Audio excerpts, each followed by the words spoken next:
Salut tout le monde, c'est Alain et je suis vraiment ravi de vous retrouver aujourd'hui dans cette nouvelle vidéo parce qu'aujourd'hui on va faire une sorte de unboxing revue. Nous sommes actuellement le 13 septembre et vous savez quoi? Il y a une nouveauté de chez Juliette Hasegan et qui est le Lily Fantasy. C'est le lancement justement de cette magnifique fragrance. Juliette Hasegan, c'est une maison de parfumerie que j'affectionne particulièrement et je me suis dit que c'était vraiment l'occasion de faire une revue là-dessus. Vous avez vu la bande-annonce, elle est juste magnifique. Alors moi j'aime beaucoup vraiment cet univers un peu pop rock à la Marie-Antoinette.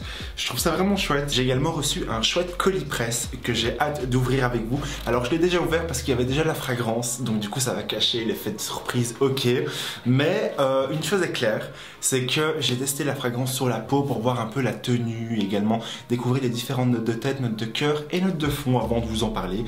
Donc du coup je vais quand même l'ouvrir et essayer de faire venir la magie parce que croyez-moi que c'est absolument magnifique. Quand j'ai découvert la boîte, j'avais des fleurs dans les yeux, donc j'étais tellement content et vous allez voir que c'est au sens littéraire. En tout cas, je suis vraiment ravi. Je remercie infiniment Luxury Cosmetics avec le travail de Sarah Linda pour cette magnifique boîte. Donc du coup, trêve de bavardage, on commence la vidéo tout de suite, c'est parti. Donc du coup, cette vidéo va s'organiser en deux chapitres, c'est-à-dire que d'une part, il y aura l'unboxing et d'une autre part, il y aura également une revue sur la fragrance. Alors, déjà, j'étais hyper ravi parce que je voyais ça, je me suis demandé ce qu'il y avait dedans. Donc du coup, je vais vous l'ouvrir comme ça, avec moi.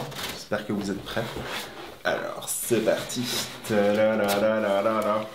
Boum. Donc du coup, dans cette magnifique boîte, franchement, déjà, première chose, le fascicule du Lily Fantasy. Et moi, ça, j'aime beaucoup. On va découvrir notamment le créateur qui est Romano Ricci, le petit-fils, il me semble, de Nina Ricci. Et bien sûr, l'univers du Lily Fantasy de Juliette Hasegan. Cette magnifique boîte va être sertie de pétales de rose. En plus de ça, ils ont mis des fleurs blanches. Et j'aime beaucoup parce que c'est exactement ce qu'on va retrouver également dans la composition. Puis, nous avons un joli sac, Juliette Hasegan.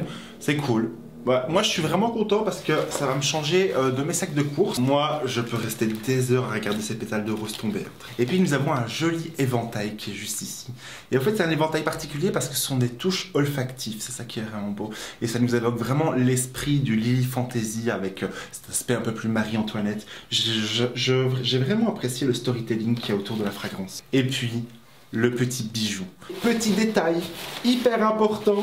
Vraiment qui m'a mis la joie, c'est notamment des chewing-gums, des bubble-gums. Je suis trop content parce que ça nous donne l'indice, j'aime beaucoup. Alors il y a déjà quelques bubble-gums qui sont un peu partis parce que mon neveu est passé par là.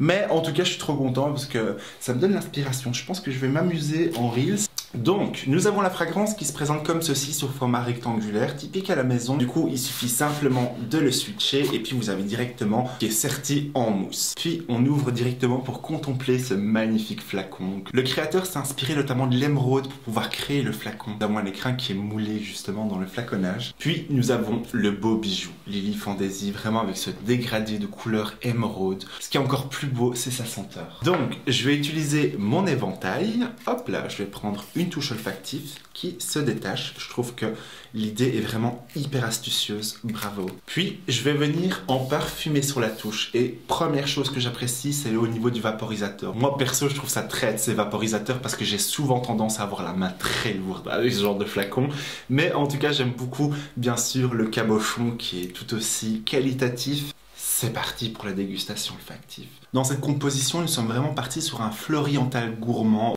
En fait, on va vraiment avoir ce lilas qui va venir se déployer et bien sûr s'habiller de tubéreuse et aussi de jasmin. Mais là, on est parti sur un absolu jasmin, ce qui va lui conférer cette rondeur à cette fragrance. Mais surtout, ce qui est joli, c'est ses facettes ambrées. Cet ambre lui confère vraiment cette longue tenue, mais aussi surtout ce côté doux et réconfortant, cocooning. Et bien sûr, ce qui va faire toute son originalité, c'est cet accord de bubblegum. Là, on est parti sur une gourmandise, mais on est parti sur une gourmandise florale. Pas trop entêtant, qui nous donne juste l'eau à la bouche, qui nous fait vraiment saliver. Très jolie création. Très sincèrement, je le trouve à la fois tendance, mais en même temps chaleureux, floral, gourmand, très belle. Très jolie composition. Vraiment, on reste dans la tendance sans être dans le too much. J'aime beaucoup, et en plus de ça, l'univers avec ce côté pop rock de la maison que je trouve absolument génial. Très joli coup de cœur, on est parti sur une autre parfum, bonne tenue, même si maintenant j'apprécie beaucoup faire des retouches durant la journée. Bon, en tout cas, j'étais vraiment content. Du coup, vous pouvez le trouver directement dans la maison mère de Juliette Hasegun à Paris. D'ailleurs, si vous vous y rendez, n'hésitez pas à découvrir le Liquid Illusion parce qu'il fournit également les collections privées de Juliette Hasegun qui est juste excellentissime. Je l'aime beaucoup, le Liquid Illusion. En fait, il a un accord héliotrope qui rend ce côté narcotique à la fragrance. En tout cas, je trouve que vraiment on est parti dans l'air du temps. C'est vraiment d'une douceur florale que j'apprécie énormément. Je trouve très sensuel, mais à la fois doux, tout en sophistication et en élégance. Belle composition. Voilà, donc du coup, c'est la fin de cette vidéo. J'espère qu'elle vous aura plu. Bien évidemment, comme à chaque fin de vidéo, je vous invite à la liker. Je vous invite également à vous abonner en activant la cloche de notification pour être au courant des nouvelles vidéos qui sortiront. Sur ce, prenez soin de vous et passez une excellente semaine parfumée.